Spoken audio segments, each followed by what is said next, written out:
La consultation chez le médecin généraliste doit être totalement gratuite.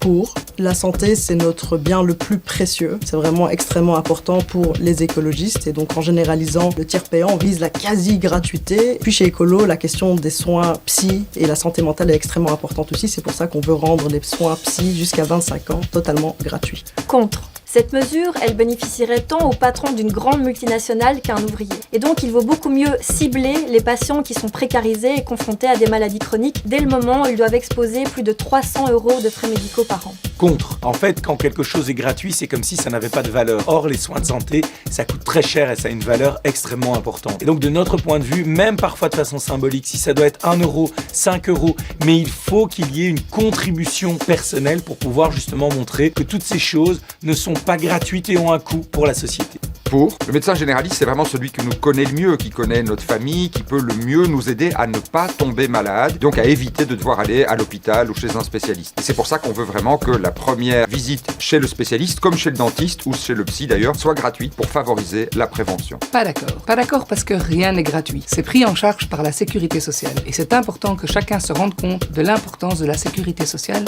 en contribuant. Par contre, faire en sorte que le mécanisme du tiers payant, qui fait qu'on ne paye que la partie à notre charge, soit activé pour un maximum de monde, d'accord.